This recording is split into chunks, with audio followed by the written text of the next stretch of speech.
ನಿಮಗೆ ಸ್ತೋತ್ರ. Greetings to all in the mighty name of our Lord Jesus Christ. ಕರ್ತನಾದ ಯೇಸು ಕ್ರಿಸ್ತರ ಹೆಸರಿನಲ್ಲಿ ನಿಮ್ಮೆಲ್ಲರನ್ನು ವಂದಿಸುತ್ತೇನೆ. Once again I want to thank God for this opportunity that the Lord has given unto me. ಮತ್ತೊಂದಾವರ್ತಿ ಈ ಒಳ್ಳೆಯ ಅವಕಾಶವನ್ನು ನೀಡಿದಂತ ದೇವರನ್ನ ವಂದಿಸುತ್ತಾ, It is a great privilege that come together in the presence of God. ಇದು ಒಂದು ಒಳ್ಳೆಯ ಅವಕಾಶ, ನಾವು ಈ ರೀತಿಯಾಗಿ ದೇವರ ಸಮ್ಮುಖದಲ್ಲಿ ಸೇರಿ ಬರುವಂತ. And many people have lost the grace to come, privilege to come the presence of the Lord. ಬಹಳ ಜನ ಇಂಥ ಒಳ್ಳೆಯ ಅವಕಾಶವನ್ನ ಅನೇಕರು ಕಳೆದುಕೊಂಡು ಬಿಟ್ಟಿದ್ದಾರೆ. But by the grace of our Lord Jesus Christ, still we are alive to see this presence of God. ನಮ್ಮ ಕರ್ತನಾದಂತ ಯೇಸು ಕ್ರಿಸ್ತನ ಮೂಲಕವಾಗಿ ಈ ಒಂದು ಒಳ್ಳೆಯ ಅವಕಾಶ, ದೇವರ ಸನ್ನಿಧಾನಕ್ಕೆ ಬರುವಂತ ಅವಕಾಶ ದೇವರು ನಮಗೆ ಕೊಟ್ಟಿದ್ದಾರೆ. Even though we are wicked, but Lord is so good to us. ನಾವು ಕೆಟ್ಟವರಾದಾಗಲೂ ದೇವರು ನಮ್ಮ ಒಂದು ವಿಷಯದಲ್ಲಿ ಒಳ್ಳೆಯವನಾಗಿದ್ದಾನೆ. All we know that what is happening on this earth right now. ನಮ್ಮೆಲ್ಲರಿಗೂ ಈಗ ತಿಳಿದಿರುವ ಹಾಗೆ ಈ ಒಂದು ಪ್ರಪಂಚದಲ್ಲಿ ಏನಾಗುತ್ತದೆ ಎಂಬುದಾಗಿ ನಮಗೆಲ್ಲರಿಗೂ ಗೊತ್ತಿರುವ People are dying like anything in a various sicknesses. ಅನೇಕ ಜನರು ಈ ದಿನ ಅವರೊಂದು ವಿಧವಾಗಿ ಸಾಯುವುದನ್ನು ನಾವು ನೋಡ್ತಾ ಇದ್ದೇವೆ. But in the midst of this kind of situation, the Lord is given grace to say the name of our Lord Jesus Christ. ಇಂಥ ಎಲ್ಲಾ ಪರಿಸ್ಥಿತಿಗಳ ಮಧ್ಯದಲ್ಲಿ ಕೂಡ ದೇವರು ನಮ್ಮನ್ನ ತನ್ನ ಒಂದು ಕಾರ್ಯಗಳಿಗಾಗಿ ಇನ್ನೂ ಬದುಕಿಸುತ್ತಾ ಇದ್ದಾನೆ. I want to thank all of the dear ones to hear this message. ನಾನು ಈ ಒಂದು ವಾಕ್ಯವನ್ನ ಕೇಳಿಸಿಕೊಳ್ಳುವಂತ ನನ್ನ ಎಲ್ಲಾ ಸಹೋದರನ ವಂದಿಸುವನಾಗಿದ್ದೇನೆ. I want to say something special today. ನಾನು ಈ ದಿನ ನಿಮಗೆ ಒಂದು ಪ್ರಾಮುಖ್ಯವಾದಂತ ಅಂಶವನ್ನು ನಿಮ್ಮೊಟ್ಟಿಗೆ ಮಾತಾಡ್ತೀನಿ. Today it is my birthday. ಈ ದಿನ ನನ್ನ ಹುಟ್ಟಿದ ದಿನ. It's the 50th year I'm going to cross. ಈ ದಿನ ನಾನು 50 ವರ್ಷಕ್ಕೆ ನಾನು ಕಾಲಿಡುತ್ತಾ ಇದ್ದೇನೆ. By the grace of God, I have come across, I have stepped into the golden jubilee. ಈ ಒಂದು ದೇವರ ಕೃಪೆಯಿಂದ ಮಾತ್ರವೇ ಈ ಒಂದು ದಿನಕ್ಕೆ ನಾನು ಕಾಲಿಟ್ಟಿದ್ದೇನೆ. Only that the Lord's grace. ಅದು ಕೇವಲ ದೇವರ ಕೃಪೆ. I thank God for this day. ನಾನು ದೇವರ ಒಂದು ಕಾರ್ಯಕ್ಕಾಗಿ ದೇವರನ್ನು ವಂದಿಸುತ್ತಾ, When I was remembering my past days and weeks and months, ನಾನು ನನ್ನ ಹಿಂದಿನ ದಿನಗಳಲ್ಲಿ ಕಳೆದಂತ ವರ್ಷಗಳು ದಿನಗಳನ್ನ ನಾನು ಜ್ಞಾಪಿಸಿಕೊಳ್ಳುತ್ತಾ ಇದ್ದೆ. I supposed to die by that time. ನಾನು ಆ ದಿನಗಳಲ್ಲಿ ಸಾಯಬೇಕಾದಂತವನು. But only grace of our Lord Jesus Christ I could able to alive today. ಕೇವಲ ದೇವರ ಕೃಪೆಯಿಂದ ಮಾತ್ರನೇ ಈ ದಿನ ನಾನು ಬದುಕಿದ್ದೇನೆ. Many of you prayed for me so that I can alive. ಈ ದಿನ ನೀವೆಲ್ಲರ ಪ್ರಾರ್ಥನೆಯ ಮೂಲಕವಾಗಿ ಇವತ್ತು ನಾನು ಬದುಕಿದ್ದೇನೆ. I hope you will continue to pray for me. ನಾನು ನಂಬುತ್ತೇನೆ ನನಗಾಗಿ ನೀವೆಲ್ಲರೂ ಪ್ರಾರ್ಥಿಸುತ್ತೀರಿ ಎಂಬುದು. And I am 50 years old. ನಾನು ಈಗ 50 ವರ್ಷಕ್ಕೆ ಕಾಲಿಟ್ಟಿದ್ದೇನೆ. I have completed almost 28 years in ministry. ನಾನು 28 ವರ್ಷಗಳ ಕಾಲ ನನ್ನ ಸೇವೆಯ ಜೀವಿತವನ್ನು ಕೊನೆಗಾಣಿಸಿದ್ದೇನೆ. 30 years I am a believer in Christ. 30 ವರ್ಷಗಳ ಕಾಲ ನಾನು ಒಬ್ಬ ವಿಶ್ವಾಸಿಯಾಗಿದ್ದೆ ಕ್ರಿಸ್ತನಲ್ಲಿ. 19 to 20 years I was the wicked person once upon a time. 19 ರಿಂದ 20 ವರ್ಷಗಳ ಕಾಲ ನಾನು ಈ ಲೋಕದಲ್ಲಿ ಒಬ್ಬ ದುಷ್ಟನಾಗಿ ಜೀವನ ಮಾಡಿದೆ. There are 3 parts in my life. ನನ್ನ ಒಂದು ಜೀವಿತದಲ್ಲಿ 3 ಭಾಗಗಳನ್ನು ನಾವು ನೋಡುತ್ತೇವೆ. Number 1, wicked way. ಒಂದನೇದಾಗಿ ದುಷ್ಟ ಒಂದುತನದಿಂದ. Secondly, the believer's life. ಎರಡನೇದಾಗಿ ಒಬ್ಬ ವಿಶ್ವಾಸಿಯಾಗಿ. Thirdly, the ministry's life. ಮೂರನೇದಾಗಿ ಒಬ್ಬ ಸೇವಕನಾಗಿ ಅಥವಾ ಸೇವೆಯಲ್ಲಿ. I have come across so many problems and trials and temptation in my life. ನನ್ನ ಜೀವಿತದಲ್ಲಿ ಅನೇಕ ಸವಾಲುಗಳನ್ನ, ಸಮಸ್ಯೆಗಳನ್ನ, ಅನೇಕ ವಿಧದ ಶೋಧನೆಗಳನ್ನ ನಾನು ಎದುರಿಸಿದ್ದೇನೆ. With my own people, they hated me like anything. ನನ್ನ ಸ್ವಂತ ಜನರೇ ನನ್ನನ್ನು ಅವರು ದ್ವೇಷಿಸಿದ್ದಾರೆ. They wanted to destroy my life. ಅವರು ನನ್ನ ಸಂಪೂರ್ಣವಾಗಿ ಹಾಳು ಮಾಡಬೇಕೆಂಬುದಾಗಿ They have tried their level best to destroy my life, but the grace of God could save me. ಅವರಿಗೆ ತಮಗೆ ಎಷ್ಟು ಆಗ್ತದೋ ಅಷ್ಟು ನನ್ನ ಹಾಳು ಮಾಡಬೇಕೆಂಬುದಾಗಿ ನೋಡಿದ್ರು, ಆದರೆ ದೇವರ ಕೃಪೆ ಇವತ್ತು ನನ್ನ ಬದುಕಿಸಿದೆ. Therefore the Bible says, Book of Lamentation chapter 3 verse 22. ಆ ಒಂದು ಕಾರಣಕ್ಕಾಗಿ ಪ್ರಲಾಪಗಳು 3ನೇ ಅಧ್ಯಾಯ 27ನೇ ವಚನ ಈ ರೀತಿಯಾಗಿ ಹೇಳುತ್ತಾ ಇದೆ. I am alive only the grace of our Lord Jesus Christ. ನಾನು ಉಳಿದಿರುವುದು ಕೇವಲ ದೇವರ ಕೃಪೆಯಿಂದ ಮಾತ್ರ. Not because of food what I am eating. ನಾನು ಏನು ಊಟ ಮಾಡುತ್ತೇನೆ ಅದರ ಮೂಲಕವಾಗಿ ಅಲ್ಲ. Not because of water. ನಾನು ಕುಡಿಯುವಂತ ನೀರಾಗಲಿ. Not because of nutrition. ನಾನು ತೆಗೆದುಕೊಳ್ಳುವಂತ ಯಾವುದೇ ವಿಧವಾದಂತ ಒಳ್ಳೆಯ ಪದಾರ್ಥದಿಂದ ಆಗಲಿ. Only because of our Lord Jesus Christ. ಕೇವಲ ದೇವರ ಕೃಪೆಯಿಂದ ಮಾತ್ರವೇ. My heart is so grateful to God. ನನ್ನ ಹೃದಯ ದೇವರಿಗೆ ತುಂಬಾ ಒಂದು ಧನ್ಯವಾದಗಳನ್ನು ಸಲ್ಲಿಸುತ್ತಾ I am ಇದೆ. so gratitude to the Lord because of His mighty work in my life. ದೇವರ ಒಂದು ಕಾರ್ಯಗಳಿಗಾಗಿ ನಾನು ಕೃತಜ್ಞತೆ ಉಳ್ಳವನಾಗಿದ್ದೇನೆ. So many people they past 50 50 years. ಬಹಳ ಜನ 50 ವರ್ಷವನ್ನ ಅವರು ದಾಟಿ ಹೋಗಿದ್ದಾರೆ. But I don't know about others. ನಾನು ಬೇರೆಯವರಿಗಾಗಿ ನಾನು ಯೋಚಿಸುವುದಿಲ್ಲ. But about myself, I can boldly say that I am living only by the grace of our Lord Jesus. ಆದ್ರೆ ನಾನು ಹೇಳ್ತೇನೆ ಏನಂತಂದ್ರೆ ನಾನು ಉಳಿದಿರುವುದು ಕೇವಲ ದೇವರ ಕೃಪೆಯಿಂದ ಮಾತ್ರ. Without this grace, I cannot come to this up to this level. ದೇವರ ಒಂದು ಕೃಪೆ ಇಲ್ಲ ಅಂತಂದ್ರೆ ನಾನು ಈ ಒಂದು ಮಟ್ಟಕ್ಕೆ ಬರ್ತಾ ಇದ್ದಿಲ್ಲ. I have come across so many problems and poverty in my life. ನಾನು ನನ್ನ ಜೀವಿತದಲ್ಲಿ ಅನೇಕವಾದಂತಹ ಬಡತನಗಳನ್ನ ಸಮಸ್ಯೆಗಳನ್ನ ಎದುರಿಸುತ್ತಾ ಬಂದೆ. So many trials in my life.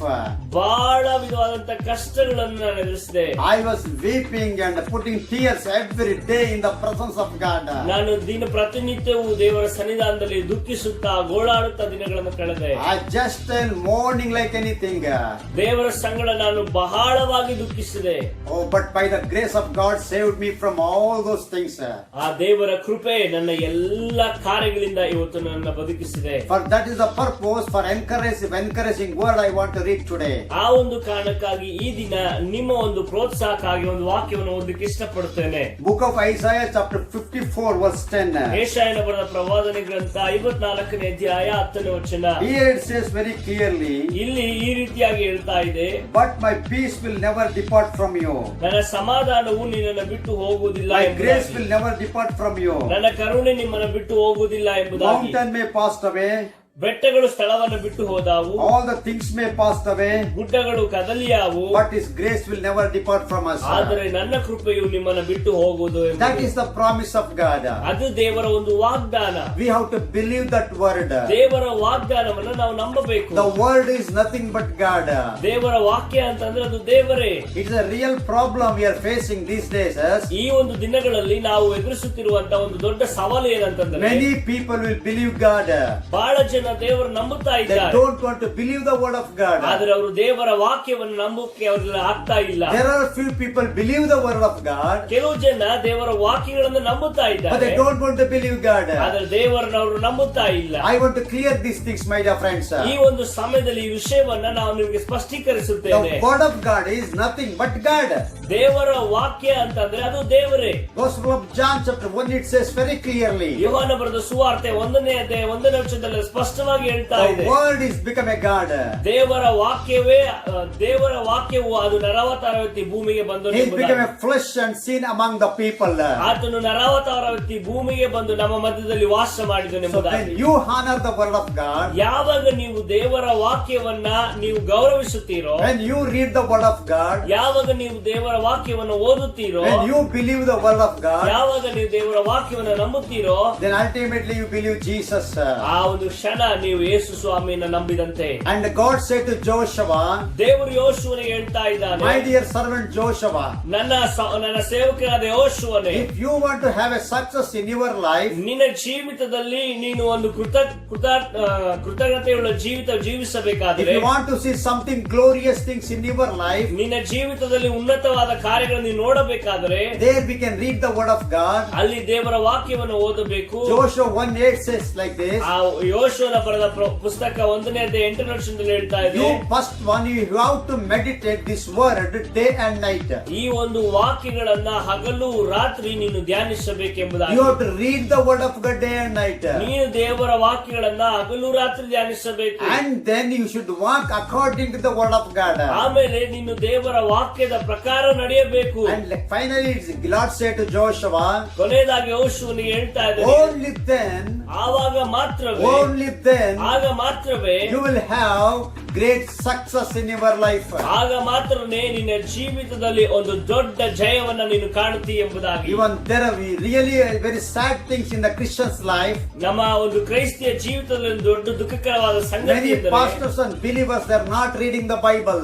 ಬಹಳ ಜನ ಕ್ರೈಸ್ತ ವಿಶ್ವಾಸಿಗಳು ಸೇವಕರು ದೇವರ ವಾಕ್ಯವನ್ನು ಓದುತ್ತಿಲ್ಲ. The preacher will use the Bible only when they are preaching. ಬಹಳ ಜನ ಸೇವಕರು ತಾವು ಕೇವಲ ಪ್ರಸಂಗ ಮಾಡುವಾಗ ಮಾತ್ರವೇ ದೇವರ ವಾಕ್ಯವನ್ನು ಬಳಸುತ್ತಾರೆ. And the believer, they use the Bible only they're coming to the church. ದೇವರ ಸತ್ಯವೇದವನ್ನ ಕೆಲವೊಂದು ವಿಶ್ವಾಸಿಗಳು ಚರ್ಚಿಗೆ ಬರುವಾಗ ಮಾತ್ರವೇ ಅದನ್ನು My dear ಉಪಯೋಗಿಸುತ್ತಾರೆ. friends, it's absolutely wrong before God. ಇದು ದೇವರ ಒಂದು ದೃಷ್ಟಿಯಲ್ಲಿ ಇದು ಕೇವಲ ತಪ್ಪಾದಂತ And also ವಿಚಾರವಾಗಿದೆ. it's a sin against God. ಇದು ದೇವರ ದೃಷ್ಟಿಯಲ್ಲಿ ಒಂದು ಪಾಪವಾಗಿದೆ. Of course, good to have the Bible when you are preaching. ನೀವು ದೇವರ ವಾಕ್ಯವನ್ನು ಸಾರುವಾಗ ಸತ್ಯವೇದ ಇರುವಂತದ್ದು It's ಪ್ರಾಮುಖ್ಯವಾದಂತದ್ದೇ. good to bring the Bible when you come to the church. ಸಭೆಗೆ ಬರುವಾಗ ಸತ್ಯವೇದವನ್ನು ತರುವಂತದ್ದು ಅದು ಒಳ್ಳೆಯದೇ. But at the same time, you should honor the Bible. ಅದೇ ಸಮಯದಲ್ಲಿ ಸತ್ಯವೇದವನ್ನ ನೀನು ಗೌರವಿಸಬೇಕು. Of course, Bible is the book. ಸತ್ಯವೇದ ಎಂಬುದಾಗಿ ಹೇಳಬೇಕಾದ್ರೆ ಬುಕ್ ಎಂಬುದಾಗಿ ನಮಗೆ ಗೊತ್ತು. Of course, that's a book. ಅದು ಒಂದು ಬುಕ್ಕೆ ಎಂಬುದಾಗಿ ನಮಗೆ But ಗೊತ್ತು. whatever written in that book, that's the inspiration of the Holy Spirit. ಆದರೆ ಈ ಪುಸ್ತಕದಲ್ಲಿ ಬರೆದಿರುವಂತಹ ಪ್ರತಿ ಒಂದೊಂದು ಕಾರ್ಯಗಳು ದೇವರಿಂದ That ಪ್ರೇರಿತವಾಗಿದೆ. is the word of God. ಅದೇ ದೇವರ ವಾಕ್ಯ. That is not a word of man. ಅದು ಯಾವುದೇ ಒಬ್ಬ ವ್ಯಕ್ತಿಯಿಂದ That is ಬರೆಯಲ್ಪಟ್ಟಿಲ್ಲ. not a word of woman. ಅದು ಯಾವುದೇ ಅಂತ ಒಬ್ಬ ಸ್ತ್ರೀಯಿಂದಲ್ಲ. It is directly from the word of God. It is written in the book of Bible. ಅದು ಕೇವಲ ದೇವರಿಂದ ಬಂದಂತಾಗಿದೆ. ಅದು ಸತ್ಯವೇದ ಪುಸ್ತಕದಲ್ಲಿ ಬರೆಯಲ್ಪಟ್ಟಿದೆ. Therefore, you must honor the word of God. ಆ ಒಂದು ಕಾರಣಕ್ಕಾಗಿ ದೇವರ ಸತ್ಯವೇದವನ್ನು ನೀನು ಗೌರವಿಸಬೇಕು. Therefore, Lord said to Joshua, ಆ ಕಾರಣಕ್ಕಾಗಿ ಯೆಹೋಶುವನಿಗೆ ಹೇಳ್ತಾ ಇದ್ದಾನೆ on ದೇವರು. those days to Joshua, ಆ ಒಂದು ದಿನಗಳಲ್ಲಿ ಯೆಹೋಶುವನಿಗೆ it is today for you and me. ಈ ದಿನ ನಿನಗೆ ನನಗೆ The ದೇವರು Lord ಹೇಳ್ತಾ ಇದ್ದಾನೆ. saying like this, ದೇವರು ಈ ರೀತಿಯಲ್ಲಿ ಹೇಳ್ತಾ my ಇದ್ದಾನೆ, dear servant of God, ನನ್ನ ಪ್ರೀತಿಯ ಸೇವಕರೇ, my dear children of God, ನನ್ನ ಪ್ರೀತಿಯ ದೇವರ ಮಕ್ಕಳೇ, you have the Bible in your home. ನಿಮ್ಮ ಮನೆಗಳಲ್ಲಿ ಸತ್ಯವೇದ ಇರಬೇಕು. You read every day. ನೀವು ಸತ್ಯವೇದವನ್ನ ದಿನಾಲು ಓದಬೇಕು. You meditate every day. ದಿನಾಲು ಧ್ಯಾನಿಸಬೇಕು. As you taking the food for 3 times in a day, ಯಾವ ರೀತಿಯಲ್ಲಿ ದಿನಕ್ಕೆ 3 ಆವರ್ತಿ ಊಟವನ್ನ ಮಾಡುತ್ತೇವೋ but at the same time you should eat the word of God as a manna. ಅದೇ ರೀತಿಯಲ್ಲಿ ದೇವರ ವಾಕ್ಯವನ್ನ ಮನ್ನದ ಹಾಗೆ ನೀವು ಸೇವಿಸಬೇಕು. It is a spiritual food for us. ಅದೇ ನಮಗೆ ನಮ್ಮ ಒಂದು ಆತ್ಮಿಕ ಜೀವಿತಕ್ಕೆ ಆಹಾರವಾಗಿದೆ. If you are not eating thrice in a day, ನೀವು 3 ಸಾರಿ ಇದನ್ನ ಊಟ ಮಾಡಿಲ್ಲ ಅಂತಂದ್ರೆ you will die one day with hungry. ನೀವು ಹಸಿವಿನಿಂದ ಒಂದು ದಿನ ಸಾಯಬೇಕಾಗುತ್ತದೆ. Then your body become a so skeleton. ನಿಮ್ಮ ಒಂದು ದೇಹವು ಬಹಳ ಕ್ಷೀಣವಾಗಿ ಹೋಗ್ತದೆ. Then you will die like anything. ನೀವು ಆ ಒಂದು ಸಮಯದಲ್ಲಿ ಯಾವ ರೀತಿಯಲ್ಲಿ ಬೇಕಾದ್ರೆ At the ಸಾಯಬಹುದಾಗಿದೆ. same time, ಅದೇ if ಸಮಯದಲ್ಲಿ you are not reading the word of God, ದೇವರ ವಾಕ್ಯವನ್ನ ನೀವು ಸರಿಯಾಗಿ ಓದುತ್ತಿಲ್ಲ and rather than ಎಂಬುದಾಗಿ eating the word of God, ನೀವು ದೇವರ ವಾಕ್ಯವನ್ನು ಓದುವುದರ ಬದಲಾಗಿ you must eat the word of God. ನೀವು ದೇವರ ವಾಕ್ಯವನ್ನ ಓದಬೇಕು. Eating is nothing but reading the word of God. ಓದುವುದು ಎಂಬುದಾಗಿ ಹೇಳ್ಬೇಕಂತಂದ್ರೆ ದೇವರ ವಾಕ್ಯವನ್ನ ಧ್ಯಾನಿಸುವುದು ಎಂಬುದಾಗಿ. You have to eat the word of God. ದೇವರ ವಾಕ್ಯವನ್ನ ನೀವು ತಿನ್ನಬೇಕಾಗಿದೆ. Every day you should eat. ದಿನಾಲು ದೇವರ ವಾಕ್ಯವನ್ನು ತಿನ್ನಬೇಕು. Then you will alive in spiritual life. ಆಗ ಮಾತ್ರವೇ ನಮ್ಮ ಆತ್ಮಿಕ ಜೀವಿತದಲ್ಲಿ ನಾವು ಬದುಕುತ್ತೇವೆ. There are 2 kinds of body I can introduce today. ನಾನು ನಿಮಗೆ ಈ ದಿನ 2 ರೀತಿಯಾದ ದೇಹಗಳನ್ನ ನಿಮಗೆ ಪರಿಚಯಿಸ್ತೇನೆ. The number 1, physical body. ಒಂದನೇದಾಗಿ ನಮ್ಮ ಫಿಸಿಕಲ್ ಬಾಡಿ ಎಂಬುದಾಗಿ, Second one is spiritual body. ಎರಡನೇದಾಗಿ ಆತ್ಮಿಕ ದೇಹ For ಎಂಬುದಾಗಿ. the purpose of physical body, we need food. ದೈಹಿಕ ಒಂದು ದೇಹಕ್ಕೆ ನಮಗೆ ಆಹಾರ ಬೇಕಾಗಿದೆ. We need water, rice and vegetable, mutton, chicken, all those things. ನಮಗೆ ನೀರು, ಆಹಾರ, ಮಟನ್ ಮತ್ತೆ ಚಿಕನ್ ಬೇಕಾಗಿದೆ. We must eat every day. ನಾವು ದಿನ ಅದನ್ನು If ತಿನ್ನಬೇಕಾಗಿದೆ. you don't eat non-veg, you can eat vegetable. ನಾವು ಒಂದು ವೇಳೆ ಸಸ್ಯಾಹಾರವನ್ನ ಅಥವಾ ಮಾಂಸಾಹಾರವನ್ನ ಯಾವ್ದಾದ್ರು ಎರಡರಲ್ಲಿ ಒಂದನ್ನು ನಾವು But you ಸೇವಿಸಬೇಕಾಗಿದೆ. have to eat either this and that, ಇವೆರಡರಲ್ಲಿ ಯಾವುದಾದ್ರೂ ಒಂದನ್ನು ನಾವು so that you ಸೇವಿಸಬೇಕಾಗಿದೆ. can alive very healthy. ಯಾಕಂದ್ರೆ ಇದನ್ನು ನಾವು ತಿನ್ನುವಾಗ ನಾವು ಬದುಕುತ್ತೇವೆ ಮತ್ತು At ಆರೋಗ್ಯವಾಗಿರುತ್ತೇವೆ. the same time, ಅದೇ the ಸಮಯದಲ್ಲಿ one more body I can introduce, ಇನ್ನೊಂದು ದೇಹವನ್ನು ನಿಮಗೆ that's the ಪರಿಚಯಿಸ್ತೇನೆ. spiritual body. ಅದು ಯಾವುದು ಎಂಬುದಾಗಿ ಹೇಳಬೇಕಾದ್ರೆ ಅದು ಆತ್ಮಿಕವಾದ It is ದೇಹ. the most powerful than the physical body. ಅದು ಆ ಒಂದು ಶಾರೀರಿಕವಾದ ದೇಹಕ್ಕಿಂತ ಆತ್ಮಿಕ ದೇಹ ಬಹಳ Physical ಬಲವುಳ್ಳದಾಗಿದೆ. body one day will going to be vanish, ನಮ್ಮ ಒಂದು ಶಾರೀರಿಕವಾದ ದೇಹ ಒಂದು ದಿನ ಅದು ನಾಶವಾಗಿ but ಹೋಗ್ತದೆ. spiritual body will never vanish anywhere. ಆದರೆ ನಮ್ಮ ಆತ್ಮಿಕವಾದಂತ ದೇಹ ಅದು ಯಾವತ್ತೂ ಕೂಡ ಅದು ನಾಶವಾಗಿ Every ಹೋಗುವಂತದ್ದಲ್ಲ. day is renewing like anything. ಅದು ಯಾವಾಗಲೂ ಹೊಸದಾಗಿ ಅದು ದಿನವೂ ಅದು ಮೇಲಕ್ಕೆ ಬರುವಂತದ್ದಾಗಿದೆ. That will get the strength as an eagle. ಅದು ಯಾವಾಗಲೂ ಅದ್ದಿನಾಗೆ ಹೊಸ ಒಂದು ಬಲವನ್ನ ಪಡೆದುಕೊಳ್ಳುತ್ತದೆ. When you improved in spiritual life, ಯಾವಾಗ ನೀವು ಆತ್ಮಿಕವಾಗಿ ಬೆಳೆಯುತ್ತೀರೋ there are 2 kinds of things how to do. ನೀವು ಎರಡು ಕಾರ್ಯಗಳನ್ನ Number ಮಾಡಬೇಕಾಗಿದೆ. 1, you must read the word word of God. ಒಂದನೇದಾಗಿ ದೇವರ ವಾಕ್ಯವನ್ನು ಓದಬೇಕು. Number second, you have to pray more and more. ಎರಡನೇದಾಗಿ ಪ್ರಾರ್ಥನೆಯನ್ನ ಹೆಚ್ಚಾಗಿ It ಮಾಡಬೇಕು. is just like a food and water. ಅದು ನಮಗೆ ಆಹಾರ ಮತ್ತು ನೀರಿದ್ದಂತೆ. You only drinking water, you cannot survive yourself. ನೀವು ಕೇವಲ ನೀರನ್ನು ಸೇವಿಸುವುದರ ಮೂಲಕ ನೀವು ಬದುಕುವುದಿಲ್ಲ. Only eating a food, you cannot survive. You have to drink the water also. ನಾವು ಬರೀ ಆಹಾರವನ್ನು ತಿನ್ನುವುದರಿಂದ ಬದುಕುವುದಿಲ್ಲ. ನಾವು ಆಹಾರವನ್ನ ಮತ್ತು ನೀರನ್ನ ಎರಡನ್ನ ನಾವು But at ಸೇವಿಸಬೇಕು. the same time, ಅದೇ ಸಮಯದಲ್ಲಿ you have to read the word of God. ದೇವರ ವಾಕ್ಯವನ್ನು ನಾವು ಓದಬೇಕು. It is significant food. ಅದು ನಮಗೆ ಆಹಾರಕ್ಕೆ ಸೂಚನೆಯಾಗಿದೆ. You have to pray more and more. ನೀವು ಪ್ರಾರ್ಥನೆಯನ್ನ ಹೆಚ್ಚಾಗಿ ಮಾಡಬೇಕು. It is significant to water. ಅದು ಆ ನೀರಿಗೆ ಅದು ಹೋಲಿಕೆಯಾಗಿದೆ. That prayer will clear out all your hunger. ಅದು Thirsty. ನಿಮ್ಮ ಒಂದು ದಾಹವನ್ನ ಆ ಒಂದು ಪ್ರಾರ್ಥನೆ ನೀಗಿಸುತ್ತದೆ. The Bible reading is clear all your hunger. ನಿಮ್ಮ ಒಂದು ಎಲ್ಲ ವಿಧವಾದ ಹಸಿವೆಯನ್ನ ಸತ್ಯವೇದ ಅದು ತೀರಿಸುತ್ತದೆ. So therefore, whoever preach the word of God, ಆ ಒಂದು ಕಾರಣದಿಂದಾಗಿ ಯಾರಾದ್ರೂ ನೀವು ಪ್ರಸಂಗ ಮಾಡುವಾಗ whoever preach, don't worry about the preacher. ನೀವು ಯಾರೇ ಪ್ರಸಂಗ ಮಾಡಲಿ ಅವ್ರ ಬಗ್ಗೆ ನೀವು ಚಿಂತೆ ಮಾಡಬೇಡ್ರಿ. Forget about the preachers. ನೀವು ಆ ಪ್ರಸಂಗ ಮಾಡುವವರ ಬಗ್ಗೆ ನೀವು ಬಿಟ್ಟು ಬಿಡ್ರಿ. Either good or bad, Lord will take care of them. ಅವರು ಒಂದು ವೇಳೆ ಒಳ್ಳೆಯವರಾಗಿರ್ಬೋದು ಕೆಟ್ಟವರಾಗಿರ್ಬೋದು ಅದ್ರ ಬಗ್ಗೆ ನೀವು ದೇವರಿಗೆ But ಬಿಟ್ಟು preaching the word of God, ಆದ್ರೆ ದೇವರ ವಾಕ್ಯವನ್ನ ನೀವು they are preaching the word of God. ಆದ್ರೆ ಅವರು ದೇವರ ವಾಕ್ಯವನ್ನ ಸಾರುತ್ತಾ ಇದ್ದಾರೆ. Forget about the preacher. ಅವರನ್ನ ನೀವು ಪ್ರಸಂಗಿಕರನ್ನ ಬಿಟ್ಟು ಬಿಡ್ರಿ. Consider the preaching. ಆ ದೇವರ ವಾಕ್ಯವನ್ನ ನೀವು ಗಮನದಲ್ಲಿಟ್ಟುಕೊಳ್ಳ್ರಿ. That is what the Bible says. ಅದನ್ನೇ ದೇವರ ವಾಕ್ಯ ಹೇಳ್ತದೆ. My grace will never depart from you. ನಮ್ಮ ದೇವರ ಒಂದು ಕೃಪೆಯು ನಿನ್ನನ್ನ ಬಿಟ್ಟು ಹೋಗುವುದಿಲ್ಲ It will ಎಂಬುದಾಗಿ. never depart from you and me. ದೇವರ ಕೃಪೆ ನನ್ನನ್ನ ಬಿಟ್ಟು ಹೋಗುವುದಿಲ್ಲ. In my 30 years experience of in spiritual life, ನನ್ನ 30 ವರ್ಷದ ಆತ್ಮಿಕ ಜೀವಿತದ ಅನುಭವದಲ್ಲಿ I learned these things very clearly. ನಾನು ಈ ವಿಷಯಗಳನ್ನ ಬಹಳ ಸ್ಪಷ್ಟವಾಗಿ I ತಿಳಿದುಕೊಂಡಿದ್ದೇನೆ. used to read the Bible every day. ನಾನು ದೇವರ ವಾಕ್ಯವನ್ನ ಪ್ರತಿನಿತ್ಯವೂ ಓದುತ್ತಿರುತ್ತೇನೆ. Not only that, before going to bed, I will read the Bible. ನಾನು ಮಲಗಲಿಕ್ಕೆ ಹೋಗಿನ ಮುಂಚೆ ನಾನು ಇದನ್ನು ಓದುವುದಲ್ಲ. I'm reading the Bible before going to the bed. ನಾನು ಮಲಗಕ್ಕೆ ಹೋಗಿನ ಮುಂಚೆ ದೇವರ ವಾಕ್ಯವನ್ನು ನಾನು ಓದುತ್ತೇನೆ. It may be 10 o'clock or 11 o'clock, 9 o'clock or 12 o'clock, 1 o'clock. ಅದು ಒಂದು ವೇಳೆ 10 ಗಂಟೆ ಆಗಿರಬಹುದು, 11 ಗಂಟೆ ಆಗಿರಬಹುದು, 1 ಗಂಟೆ ಆಗಿರಬಹುದು. I'm not bothered about the time. ನಾನು ಸಮಯದ ಬಗ್ಗೆ ಯೋಚನೆ ಮಾಡುವುದಿಲ್ಲ. But I'm bothered about my spiritual life. ಆದರೆ ನಾನು ನನ್ನ ಆತ್ಮಿಕ ಜೀವಿತದ ಬಗ್ಗೆ ಚಿಂತಿಸುತ್ತೇನೆ. Because one day I'm going to die anyway. ನಾನು ಒಂದು ದಿನ ಸಾಯುತ್ತೇನೆ. However it may be, either healthy or unhealthy, I'm going to die. ನಾನು ಒಂದು ವೇಳೆ ಆರೋಗ್ಯವಾಗಿರಬಹುದು, ಅನಾರೋಗ್ಯವಾಗಿರಬಹುದು, ಒಂದು ದಿನ ನಾನು ಸಾಯುತ್ತೇನೆ. After death, where shall I go? ನಾನು ಸತ್ತ ಮೇಲೆ ಎಲ್ಲಿಗೆ ಹೋಗುತ್ತೇನೆ? Anyway, where go? That body coming from the mud, it goes to the mud. ನಮ್ಮ ಒಂದು ದೇಹವು ಮಣ್ಣಿಂದ ತೆಗೆಯಲ್ಪಟ್ಟ ಕಾರಣ ಅದು ಮಣ್ಣಿಗೆ ಹೋಗುತ್ತದೆ. But what about our spiritual soul? ಆದರೆ ನಮ್ಮ ಆತ್ಮದ ಬಗ್ಗೆ ಏನು? You have to think about your soul, my dear friends. ನೀವು ನಿಮ್ಮ ಆತ್ಮದ ಬಗ್ಗೆ ಚಿಂತೆ ಮಾಡಬೇಕು. When you are older day by day, ಈ ಒಂದು when you are older day by day, ನೀವು ಪ್ರತಿನಿತ್ಯ ನೀವು ಹಳಬರಾಗ್ತಾ then the body will become a completely weak and weak. ನಿಮ್ಮ ದೇಹವು ಪ್ರತಿ ವರ್ಷಕ್ಕೆ ಅದು ಕ್ಷೀಣವಾಗಿ ಹೋಗ್ತಾ ಇರ್ತದೆ. Then one day you will going to finish your life. ಒಂದು ದಿನ ನಮಗೆ ಸಾವು ಬರ್ತದೆ, ನಾವು ಸಾಯಬೇಕಾಗಿದೆ. But at the different way I am saying something. ಆದರೆ ನಾನು ಇದನ್ನು ಈ ರೀತಿಯಾಗಿ ನಿಮಗೆ ಸ್ಪಷ್ಟೀಕರಿಸ್ತೇನೆ. I will clarify very clearly, you have to understand. ನಾನು ಈ ವಿಷಯವನ್ನ ಬಹಳ ಸ್ಪಷ್ಟವಾಗಿ ಹೇಳ್ತೇನೆ, ಅದನ್ನು ನೀವು ತಿಳಿದುಕೊಳ್ಳ್ರಿ. As I told you before, there is two kinds of body. ನಾನು ಆಗ್ಲೇ ನಿಮಗೆ ಹೇಳಿದಾಗೆ ಎರಡು ರೀತಿಯಾದ ದೇಹದ Number one ಕುರಿತಾಗಿ, physical, another one spiritual. ಒಂದನೇದಾಗಿ ಶಾರೀರಿಕ, ಎರಡನೇದಾಗಿ ಆತ್ಮಿಕವಾಗಿ ಎಂಬುದಾಗಿ. As we growing day by day, year by year, old by old, our physical body will become a weak and it's go to the mud. ನಮ್ಮ ಒಂದು ದೈಹಿಕವಾಗಿ ನಾವು ಬೆಳೀತಾ ದಿನಗಳು ಕಳೆದಂತೆಲ್ಲ ಹೋಗುತ್ತಾ ಇಲ್ಲ, ವರ್ಷಗಳು ಉರುಳುತ್ತಾ ಇಲ್ಲ, ನಮ್ಮ ಒಂದು ದೇಹವು ಕ್ಷೀಣವಾಗಿ ಅದು ಸಾವಿಗೆ ಹತ್ತಿರವಾಗುತ್ತದೆ. But spiritual body is different than the physical body. ಆದರೆ ನಮ್ಮ ಆತ್ಮಿಕ ದೇಹ ಶಾರೀರಿಕ ದೇಹಕ್ಕೆ ಅದು ಬಹಳವಾದಂತಹ ವ್ಯತ್ಯಾಸವನ್ನು The ತೋರ್ಪಡಿಸುತ್ತದೆ. spiritual body is not like that. ಆದರೆ ನಮ್ಮ ಒಂದು ಆತ್ಮಿಕ ದೇಹ ಶಾರೀರಿಕವಾದ It will ದೇಹವಿದ್ದಂತಲ್ಲ. never grow in a week, it will grow in strength to strength. ಆದರೆ ನಮ್ಮ ಆತ್ಮಿಕ ದೇಹ ಅದು ಬೆಳೀತಾ ಅದು ಒಂದು ಉಜ್ಜೀವನಕ್ಕೆ, ಒಂದು ಬಲಕ್ಕೆ ಅದು And the ತಿರುಗುವಂತದ್ದಾಗಿದೆ. spiritual body will prepare to meet Jesus Christ.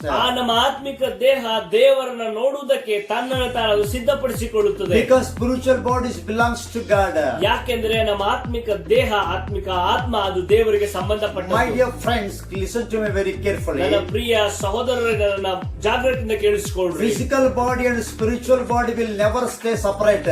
ಈ ಒಂದು ಆತ್ಮಿಕ ದೇಹ ಮತ್ತು ಶಾರೀರಿಕ ಈ ಒಂದು ಎರಡು ದೇಹಗಳು ಅದು ಬೇರೆ ಬೇರೆಯಾಗಿ ಇರುವುದಿಲ್ಲ. It will live together. ಅವೆರಡು ಒಂದೇ ರೀತಿಯಾಗಿ ಇರ್ತವೆ. Nobody knows about it.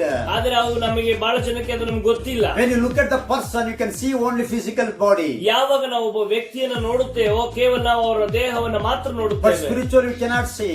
ಅವರನ್ನ ನಾವು ಆತ್ಮಿಕವಾಗಿ ನೋಡ್ಲಿಕ್ಕೆ ಸಾಧ್ಯವಿಲ್ಲ. But it is Lord can able to see the spiritual body. ಆದರೆ ಕೇವಲ ದೇವರು ಮಾತ್ರ ಅವನ ಆತ್ಮವನ್ನು ನೋಡ್ಲಿಕ್ಕೆ For ಸಾಧ್ಯ. example, ನಮಗೆ ಒಂದು ಉದಾಹರಣೆಯಾಗಿ, when you look at me, ನೀವು ನಮ್ಮನ್ನ ನೋಡುವಾಗ you can say that pastor is very fit. ನೀವ್ ಹೇಳ್ತೀರಿ ಪಾಸ್ಟರ್ ಒಳ್ಳೆ ಸೂಪರ್ ಆಗಿದ್ದಾರೆ ಎಂಬುದಾಗಿ. Then you never look at my physical body, his spiritual life. ನೀವು ನನ್ನ ಆತ್ಮಿಕ ಜೀವಿತವನ್ನು ಆಗ ನೋಡ್ಲಿಕ್ಕೆ ಆಗುದಿಲ್ಲ. When you look at God, ಆದ್ರೆ ದೇವರನ್ನು ನೋಡುವಾಗ then Lord can able to see that how I am spiritually improved. ಆದ್ರೆ ದೇವರು ನನ್ನ ನೋಡುವಾಗ ನಾನು ಆತ್ಮಿಕವಾಗಿ ಯಾವ ರೀತಿಯಾಗಿ ಬೆಳೆದಿದ್ದೇನೆ ಎಂಬುದಾಗಿ ದೇವರು ನೋಡುತ್ತಾರೆ. Either this man is improved or decreased. ಈ ಒಂದು ಮನುಷ್ಯನು ಬೆಳೆದಿದ್ದಾನ ಅಥವಾ ಕೆಳಗೆ ಹೋಗಿದ್ದಾನ. So what is the way how to improve our life, spiritual life? ಯಾವ ರೀತಿಯಾಗಿ ನಾವು ದೇವರು ನಮ್ಮ ಆತ್ಮಿಕ ಜೀವಿತವನ್ನು ದೇವರು ಬೆಳೆಸಿಕೊಳ್ಳಬಹುದು. Few tips I will give and finish it this message. ಕೆಲವೊಂದು ಅಂಶಗಳನ್ನು ನಿಮಗೆ ಹೇಳಿ ನಾನು ಈ ವಾಕ್ಯವನ್ನು ಮುಗಿಸುತ್ತೇನೆ. If you want to have a healthy man physically, ನೀವು ಒಂದು ಆರೋಗ್ಯವಂತ ವ್ಯಕ್ತಿಯಾಗಿ ಇರಬೇಕಂತಂದ್ರೆ drink every day 3 liter water. ದಿನಕ್ಕೆ 3 ಲೀಟರ್ ನೀವು ನೀರನ್ನು ಸೇವಿಸಬೇಕು. And eat in nutritions, good nutritions. ನಿಮಗೆ ಪ್ರೋಟೀನ್ ಅನ್ನು ಕೊಡುವಂತ ಒಳ್ಳೆಯ ಆಹಾರವನ್ನು ನೀವು ಸೇವಿಸಬೇಕು. And eat every day without fail, not stomach full and less than stomach full. ನಿಮ್ಮ ಹೊಟ್ಟೆ ಮಟ್ಟಕ್ಕೆ ನೀವು ಪೂರ್ತಿಯಾಗಿ ತಿನ್ನದೆ ನಿಮಗೆ ಬೇಕಾದಷ್ಟು ಆಹಾರವನ್ನು ನೀವು ಪ್ರತಿನಿತ್ಯ ಸೇವಿಸಬೇಕು. Every day you can eat like this, you will become a healthy man. ನೀವು ಈ ರೀತಿಯಾಗಿ ಮಾಡುವುದರಿಂದ ಒಬ್ಬ ಒಳ್ಳೆ ಆರೋಗ್ಯವಂತ ವ್ಯಕ್ತಿಯಾಗಿ ಬದಲಾಗ್ತೀರಿ. How we can able to keep the spiritual life, spiritual body will be healthy. ಅದೇ ರೀತಿಯಾಗಿ ನಮ್ಮ ಆತ್ಮಿಕ ಜೀವಿತವನ್ನು ನಾವು ಯಾವ ರೀತಿಯಾಗಿ ಒಂದು ಒಳ್ಳೆಯ ರೀತಿಯಾಗಿ ನಾವು ಬೆಳೆಸಿಕೊಳ್ಳಬಹುದು. Number one, you have to read the word of God day by day. ಒಂದನೇದಾಗಿ ಹೇಳ್ಬೇಕಂತಂದ್ರೆ ದೇವರ ವಾಕ್ಯವನ್ನ ಪ್ರತಿನಿತ್ಯ ಓದಬೇಕು. Number second, you have to pray more and more.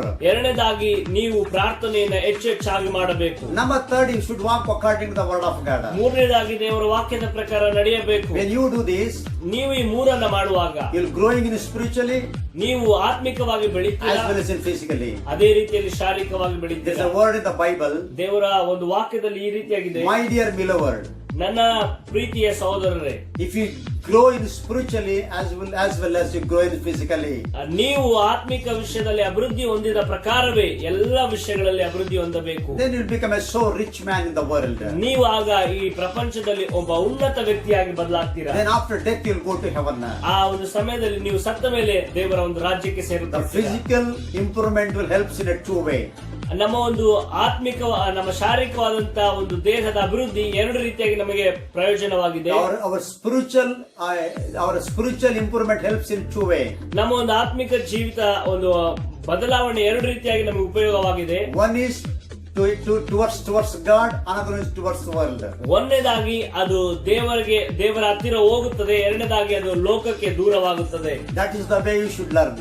ಆ ರೀತಿಯಾಗಿ ನೀವು ಅದನ್ನ When ಕಲಿಯಬೇಕಾಗಿದೆ. you grow in spiritually, ನೀವು ಆತ್ಮಿಕವಾಗಿ ಬೆಳೆಯುವಾಗ number one, you will be close to God, ನೀವು ದೇವರಿಗೆ ಹತ್ತಿರವಾಗ್ತೀರಾ, and all the blessing will come upon your life. ಆ ದೇವರ ಎಲ್ಲ ಒಂದು ಆಶೀರ್ವಾದಗಳು ನಿಮ್ಮ ಜೀವಿತದ ಮೇಲೆ ಬರುತ್ತದೆ. In the world, you will become a well-known person.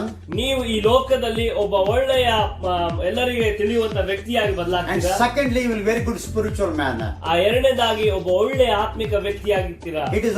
It's the character of the spiritual life. ಈ ಎರಡು ಒಂದು ಅಂಶಗಳು ನಮ್ಮ ಆತ್ಮಿಕ ಜೀವಿತದಿಂದ ನಮಗೆ And ಪಡೆದುಕೊಳ್ತಾರೆ. if you try to yourself to grow in only physical body, ನೀವು ನಿಮ್ಮ ಒಂದು ದೈಹಿಕವಾಗಿ ಮಾತ್ರವೇ ಬೆಳಿಬೇಕಂತಂದ್ರೆ, so yeah, of course you can grow yourself, ನೀವು ನಿಮ್ಮ ಸ್ವಂತವಾಗಿಯೇ ಬೆಳೆಯಬಹುದು. but you will die one day. ಆದ್ರೆ ನೀವು ಒಂದು ದಿನ ಸಾಯ್ತೀರಾ, Your soul will go to hell. ನಿಮ್ಮ ಒಂದು ಆತ್ಮ ಅದು ನರಕಕ್ಕೆ Once ಹೋಗುತ್ತದೆ. again, I want to clear this text. ನಾನು ಮತ್ತೊಂದು ಆವೃತ್ತಿ ಇದನ್ನು ನಿಮಗೆ ಸಂಪೂರ್ಣವಾಗಿ ಸ್ಪಷ್ಟೀಕರಿಸುತ್ತೇನೆ. If you are physically growing very well, ನೀವು ಒಂದು ವೇಳೆ ಶಾರೀರಿಕವಾಗಿ ಒಳ್ಳೆ ಚೆನ್ನಾಗಿ ಬೆಳಿಬೇಕಂತಂದ್ರೆ it can help in only one way. ಅದು ನಿಮಗೆ ಒಂದು ರೀತಿಯಾಗಿ ಮಾತ್ರ ಅದು ನಿಮಗೆ ಉಪಯೋಗ. It is not lifelong. The timing that is going to help you in your life. ಅದು ನಿಮ್ಮ ಜೀವಿತದ ಪೂರ್ತಿ ಅಲ್ಲ, ಅದು ಒಂದು ಮಟ್ಟಕ್ಕೆ ಮಾತ್ರ ಅದು ಇರ್ತದೆ. After that, when you are becoming older, you will going to die. ನೀವು ಯಾವಾಗ ನೀವು ಮುದುಕರಾಗ್ತಿರೋ ಒಂದು ದಿನ ನೀವು ಸತ್ತು ಹೋಗ್ತೀರಾ. And if you grow in spiritually, ಆದರೆ ನೀವು ಅದೇ ರೀತಿಯಲ್ಲಿ ಆತ್ಮಿಕವಾಗಿ ಬೆಳೆಯುವುದಾದ್ರೆ it will help in a two way. ಅದು ನಿಮಗೆ ಎರಡು ರೀತಿಯಾಗಿ ಉಪಯೋಗ. Number one, ಒಂದನೇದಾಗಿ you are spiritually improved. ನೀವು ಆತ್ಮಿಕವಾಗಿ ಬೆಳಿತೀರಾ, And you are so close to God, ದೇವರಿಗೆ ಹತ್ತಿರವಾಗ್ತೀರಾ, and you will know the word of God, ದೇವರ ವಾಕ್ಯವನ್ನು ಹೆಚ್ಚೆಚ್ಚಾಗಿ and as well as you will growing in worldly way also. ಅದೇ ರೀತಿಯಲ್ಲಿ ಕೂಡ ಈ ಒಂದು ಲೋಕದ ವಿಚಾರದಲ್ಲಿ ಕೂಡ ನೀವು ಅಭಿವೃದ್ಧಿ And ಹೊಂದುತ್ತೀರಾ. financially you will going to be strong. ನೀವು ಆರ್ಥಿಕವಾಗಿ ಅಭಿವೃದ್ಧಿ ಆಗ್ತೀರಾ, Physically also you will well known. ನೀವು ಶಾರೀರಿಕವಾಗಿ ಕೂಡ ಬೆಳಿತೀರಾ, And then society and also you can see that you are a very number one person. ಸಮಾಜದಲ್ಲಿ ಕೂಡ ನಿಮ್ಮನ್ನ ಅನೇಕ ಜನರು ಗುರುತಿಸುತ್ತಾರೆ. Which one you want, you have to choose. ನೀವು ಎರಡರಲ್ಲಿ ಯಾವುದನ್ನು ಆಯ್ಕೆ ಮಾಡಿಕೊಳ್ಳಿ. Either you want to grow only physically. ನೀವು ಒಂದು ವೇಳೆ ಕೇವಲ ಶಾರೀರಿಕವಾಗಿ ಬೆಳಿಬೇಕಂತಂದ್ರೆ One day the physical body will going to be vanish. ಈ ಒಂದು ನಮ್ಮ ಶಾರೀರಿಕ ದೇಹ ಒಂದು ದಿನ ನಾಶವಾಗಿ ಹೋಗ್ತದೆ. Then no more. ಅದರ ಮೇಲೆ ಮತ್ತೆ ಬೇರೆ ಇರುವುದಿಲ್ಲ. If you want to grow in spiritually, ಆದರೆ ನೀವು ಆತ್ಮಿಕವಾಗಿ ಬೆಳೆಯುವುದಾದ್ರೆ it can help in a different ways. ಈ ಒಂದು ಆತ್ಮಿಕವಾಗಿ ಬೆಳೆಯುವುದರಿಂದ ಅದು ಬಹಳ ವಿಧವಾಗಿ ನಿಮಗೆ ಉಪಯೋಗಕ್ಕೆ In ಬರ್ತದೆ. my 50 years experiences, ನನ್ನ 50 ವರ್ಷದ ಒಂದು ಎಕ್ಸ್ಪೀರಿಯನ್ಸ್ ಅಲ್ಲಿ I learned these things. ನಾನು ಈ ಎಲ್ಲ ಅನುಭವಗಳನ್ನು ಕಲಿತಿದ್ದೇನೆ. Therefore, I never fail to read the word of God. ಆ ಒಂದು ಕಾರಣದಿಂದಾಗಿ ದೇವರ ವಾಕ್ಯವನ್ನು ಓದುವುದನ್ನ ನಾನು ಯಾವತ್ತೂ ಮರೆತಿಲ್ಲ. Because I never fail to pray and more. ನಾನು ಪ್ರಾರ್ಥನೆ ಮಾಡುವಂತದ್ದು ಸಹ ನಾನು ಮರೆತಿಲ್ಲ. Today my birthday, as I said before. ನಾನು ಹೇಳಿದ ಪ್ರಕಾರವೇ ಈ ದಿನ ನನ್ನ ಹುಟ್ಟಿದ ಹಬ್ಬ. I get up at 5 o'clock early morning. ಈ ದಿನ ಮುಂಜಾನೆ 5 ಗಂಟೆಗೆ ನಾನು ಎದ್ದು I did not wish to anyone. ನಾನು ಯಾರಿಗೆ ವಿಶ್ ಮಾಡದೆ I went to the presence of God. ನಾನು ದೇವರ ಸಮ್ಮುಖದಲ್ಲಿ I ಹೋಗಿ spent 1 hour in presence of God. ದೇವರ ಸಮ್ಮುಖದಲ್ಲಿ 1 ತಾಸು ನಾನು ದೇವರ ಹತ್ರ I ಕೂತುಕೊಂಡು thank God what Lord has done in my life past 50 years. ದೇವರು ನನಗೆ ಈ ಕಳೆದ 50 ವರ್ಷಗಳು ಏನೇನು ಮಾಡಿದ್ದಾನೋ ಅದಕ್ಕೋಸ್ಕರ ನಾನು ದೇವರಿಗೆ ವಂದನೆಗಳನ್ನ ಹೇಳಿ And after the 1 hour prayer, ಆ 1 ತಾಸು ಪ್ರಾರ್ಥನೆ ಆದ್ಮೇಲೆ I called to my spiritual father. ನಾನು ನನ್ನ ಒಂದು ಆತ್ಮಿಕ ತಂದೆಗೆ ಫೋನ್ ಮಾಡಿ I got prayer from him. ನಾನು ಅವರಿಂದ ಪ್ರಾರ್ಥನೆ And ಮಾಡಿಸಿಕೊಂಡು I called to my mother. ನಾನು ನನ್ನ ತಾಯಿಗೆ ಪ್ರಾರ್ಥನೆ ಫೋನ್ ಮಾಡಿ She was blessed me. ಆ ಒಂದು ನನ್ನ ತಾಯಿಯಿಂದ ಆಶೀರ್ವಾದ ಪಡೆದು Then I came to home. ನಾನು ಅದಾದ ಮೇಲೆ ನನ್ನ ಮನೆಗೆ ಬಂದು All my family members wished me. ಆಮೇಲೆ ನನ್ನ ಎಲ್ಲ ಮನೆಯಲ್ಲಿರುವಂತವರು ನನಗೆ ನನ್ನ ಹುಟ್ಟಿದ ಹಬ್ಬದ ಹಾರೈಕೆಯನ್ನು So ಬಯಸಿದರು. by these things I can say one thing. ಈ ಎಲ್ಲ ಕಾರ್ಯಗಳಿಂದ ಒಂದು ನಾನು ಹೇಳಲಿಕ್ಕೆ ಬಯಸ್ತೇನೆ. I gave first priority to God. ನಾನು ಮೊದಲನೇ ಸ್ಥಾನವನ್ನ ದೇವರಿಗೆ ಕೊಡುವವನಾಗಿದ್ದೇನೆ. I will give all the days in my life first priority to God. ನನ್ನ ಜೀವಿತದ ಎಲ್ಲ ದಿನಗಳಲ್ಲಿ ಮೊದಲನ ಸ್ಥಾನ ನಾನು ದೇವರಿಗೆ ಕೊಡುವವನಾಗಿದ್ದೇನೆ. My dear friends and my dear believers and servants of God. ನನ್ನ ಪ್ರೀತಿಯ ಸಹೋದರರೇ, ನನ್ನ ಎಲ್ಲಾ ಸೇವಕರೇ, In my life God is first. ನನ್ನ ಜೀವಿತದಲ್ಲಿ ಮೊದಲು ದೇವರು, And everything is next. ಆಮೇಲೆ ಎಲ್ಲ ನನಗೆ. I hope you understand this message. ನಾನು ನಂಬುತ್ತೇನೆ ಈ ವಾಕ್ಯವು ನಿಮಗೆ ಅರ್ಥವಾಗಿದೆ. As much as possible. ನಿಮಗೆ ಎಷ್ಟು ಸಾಧ್ಯವಾಗುತ್ತೋ ಅಷ್ಟು Try yourself to grow in spiritually. ನೀವು ದೇವರಲ್ಲಿ ಬೆಳೆಯುವಂತದ್ದನ್ನ ಕಲಿತುಕೊಳ್ಳಿ. Read the word of God and pray to the presence of God. ದೇವರ ವಾಕ್ಯಗಳನ್ನು ಹೆಚ್ಚಾಗಿ ಓದ್ರಿ, ದೇವರ ಸನ್ನಿಧಾನದಲ್ಲಿ ಹೆಚ್ಚಾಗಿ ಪ್ರಾರ್ಥನೆ ಮಾಡಿ. Spend time in the presence of God. ದೇವರ ಸಮ್ಮುಖದಲ್ಲಿ ನೀವು ಸಮಯವನ್ನು ಕಳೆಯಿರಿ. God will speak to you. God will sustain you. God will encourage you. ದೇವರು ನಿಮ್ಮ ಸಂಗಡ ಮಾತಾಡ್ತಾನೆ, ದೇವರು ನಿಮ್ಮನ್ನ ಪ್ರೋತ್ಸಾಹಿಸ್ತಾನೆ, ದೇವರು ನಿಮ್ಮನ್ನ ಬಲಪಡಿಸ್ತಾನೆ. And he will uphold your hand and lift you up from the bottom of hell, bottom of problem. ನಿಮ್ಮ ಒಂದು ಎಲ್ಲ ಕಷ್ಟಗಳಿಂದ ದೇವರು ನಿಮ್ಮನ್ನು ಬಿಡಿಸುವನಾಗಿದ್ದೇನೆ. Let us close our eyes and pray to the Lord. ನಮ್ಮ ಕಣ್ಣುಗಳನ್ನು ಮುಚ್ಚಿಕೊಳ್ಳೋಣ, ನಾವು ಪ್ರಾರ್ಥನೆ Our ಮಾಡೋಣ. loving heavenly Father, thank you for this day. ದೇವರೇ, ಈ ಒಳ್ಳೆಯ ಅವಕಾಶಕ್ಕಾಗಿ, ಈ ದಿನಕ್ಕಾಗಿ ನಾವು ನಿಮಗೆ ಸ್ತೋತ್ರ Thank you for ಮಾಡ್ತೇವೆ. the word that you have given to me. ಈ ದಿನದ ಈ ಒಂದು ವಾಕ್ಯಕ್ಕಾಗಿ ನಾವು ನಿಮಗೆ ಸ್ತೋತ್ರ That ಸಲ್ಲಿಸ್ತೇವೆ. God Jesus, by thy grace, I could able to complete. I step into the 50 year golden jubilee in my life. ದೇವರೇ, ಕೇವಲ ನಿನ್ನ ಕೃಪೆಯಿಂದ ಮಾತ್ರವೇ ಈ ಒಂದು ಗೋಲ್ಡನ್ ಜುಬ್ಲಿಗೆ ನಾನು ಕಾಣಲಿಕ್ಕೆ ಸಹಾಯ. By these experiences, I can share something about you and about the word of God to the audience. ಸ್ವಾಮಿ, ನನ್ನ ಅನುಭವಗಳಿಂದ ನೀನು ಮಾಡಿದ ಕಾರ್ಯಗಳನ್ನ ಸ್ವಾಮಿ ಅನೇಕರಿಗೆ ನಾನು ನಾನು ಈ ದಿನ ಹೇಳಲಿಕ್ಕೆ ಬಯಸಿದ್ದೇನೆ. Lord, I humbly ask you in the name of Jesus. ದೇವರೇ, ನಾನು ನಿನ್ನ ಸಮ್ಮುಖದಲ್ಲಿ ನಾನು ದೀನತೆಯಿಂದ ಕೇಳಿಕೊಳ್ತೇನೆ. Bless all the people who hear this message. ಈ ವಾಕ್ಯವನ್ನ ಕೇಳಿಸಿಕೊಳ್ಳುವ ಪ್ರತಿಯೊಬ್ಬರನ್ನು ಆಶೀರ್ವದಿಸು. Instead of growing their physical body, let them try their level best to grow in spiritually all the days of their life. ಶಾರೀರಿಕವಾಗಿ ಅವರು ಬೆಳೆಯುವುದಕ್ಕಿಂತ ಹೆಚ್ಚಾಗಿ ಆತ್ಮಿಕವಾಗಿ ಅವರು ಬೆಳೆಯುವುದಕ್ಕಾಗಿ ಸ್ವಾಮಿ ನೀನು ಅವರನ್ನು ಆಶೀರ್ವದಿಸು. Lord, let this word will be enlightened to them. ದೇವರೇ, ಈ ವಾಕ್ಯ ಅವರಿಗೊಂದು ಆಶೀರ್ವಾದಕರವಾಗಿರಲಿ. Let this word will be focused to their life. ದೇವರೇ, ಈ ವಾಕ್ಯ ಅವರನ್ನ ಬಲಪಡಿಸುವಂತದ್ದಾಗಿರಲಿ. So that let everyone heart will committed unto you in the mighty name of Jesus. ಎಲ್ಲರ ಹೃದಯಗಳನ್ನ ಸ್ವಾಮಿ ನಿನ್ನ ಕರಗಳಲ್ಲಿ ನಾವು ಒಪ್ಪಿಸಿಕೊಡುತ್ತಾ Take ಇದ್ದೇವೆ. care of them, O God. ದೇವರೇ, ನೀನೇ ಅವರನ್ನ ತೆಗೆದುಕೊಳ್ಳು. Inspire them in the name of Jesus. ಸ್ವಾಮಿ, ನೀನೇ ಅವರನ್ನ ಬಲಪಡಿಸು. And speak to them in the name of Jesus. ದೇವರೇ, ನೀನು ಅವರ ಎಲ್ಲ ಕಾರ್ಯಗಳಿಂದ ಅವರು In this ಉನ್ನತೀಕರಿಸು. crucial time, Lord, let everyone will come nearer unto you, God. ದೇವರೇ, ಇಂಥ ಒಳ್ಳೆ ಸಮಯಗಳಲ್ಲಿ ಎಲ್ಲರೂ ನಿನ್ನ ಹತ್ತಿರಕ್ಕೆ ಬರ್ಲಿಕ್ಕಾಗಿ ಸಹಾಯ Time is ಮಾಡು. very precious and time is very terrible these days, sister. ದೇವರೇ, ಸಮಯವು ಬಹಳ ಸ್ವಾಮಿ ನಮಗೆ ಉತ್ತಮವಾಗಿದೆ, ಅದೇ ರೀತಿಯಲ್ಲಿ ಸಮಯವು ಬಹಳ ಸ್ವಾಮಿ ಕಠಿಣವಾಗಿದೆ ಈ ದಿನಗಳಲ್ಲಿ. Lord, help them to grow in spiritually. ದೇವರೇ, ಈ ಒಂದು ದಿನಗಳಲ್ಲಿ ನಿನ್ನಲ್ಲಿ ಅವರು ಬೆಳಿಲಿಕ್ಕಾಗಿ Bless ಸಹಾಯ all my dear pastors and friends and relatives and friends. ನನ್ನ ಎಲ್ಲಾ ಸೇವಕರನ್ನ, ಸಹೋದರರನ್ನ, ಸ್ನೇಹಿತರನ್ನ ಆಶೀರ್ವಾದ ಮಾಡು. I give you all the glory and honor. ದೇವರೇ, ಎಲ್ಲ ಘನ ಮಾನ ಮಹಿಮೆಯನ್ನು ನಿನಗೆ In ಸಲ್ಲಿಸು. Jesus' mighty name I ask in the Amen. Amen. Amen. Amen. Thank you, my dear friends, to hear this message. God bless you all and commit yourself to the Lord and hear the word of God and pray more and do something for the glory of God before it die. God bless you all.